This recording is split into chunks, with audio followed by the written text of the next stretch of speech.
हम करेंगे हर मजलूम की हिमायत। अस्सलामुअलैकुम, मैं हूँ हुरैन फातिमा और आप देख रहे हैं हिमायती न्यूज़ HD चैनल। नजर डालते हैं आज की अहम खबरों पर। सांगड़ में मानसून के बाद मौसम कैसा है, बता रहे हैं इशफाक सलहरी। मौसम की बात कर ली जाए तो सांगड़ में इस वक्त गर्मी जो है वो अरूज पे हब्स बहुत ज़्यादा है। और मानसून की बात कर ली जाए तो सांगड़ के अंदर कहीं पे मानसून हल्की बरसी है, कहीं पे तेज़ बारिश हुई है, जिसका फ़ायदा यकीनी तौर पर यहाँ पर आबादगारों को भी हुआ है। उनकी ज़री ज़मीनें जो है आबाद हो गई हैं, फसल जो है धुल गई है। लेकिन नुकसानात की अगर बात कर ली जाए तो यकीनी तौर पर भट्टे मालकान को बहुत ज़्यादा इसका नुकसान हुआ है, क्योंकि एक एक कार्टन भट्टे मालकान को तकरीबन 10 लाख से ज़्यादा का नुकसान हुआ है। कच्ची ईंटें जो है उनकी ख़राब हो गई। जहाँ जहाँ पे ईंटें बनाते थे वहाँ पे पानी जमा होने से भी इनको मज़ीद नुकसान हुआ है। और ओवरहाल अगर आने वाले दिनों के अगर मज़ीद बारिश होती तो काटन को भी नुकसान होगा, भट्टे मालकान को भी नुकसान होगा। सफाई की अगर बात कर जाए इंतज़ामिया अमूर के हवाले से तो जून के अंदर पूरे सिंध का जो बजट था वो लेस कर दिया गया था।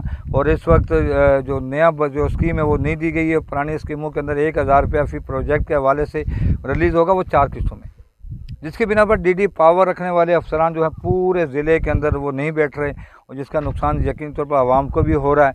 और आने वाले दिनों में अगर मज़ीद बारिशें होती हैं तो सफाई का निज़ाम बेहतर ना होने से यकीनी तौर पर शहरी मज़ीद परेशान होंगे। कार्टन फैक्ट्री के साथ साथ कार्टन को नुकसान होगा, भट्टे मालकान को नुकसान होगा।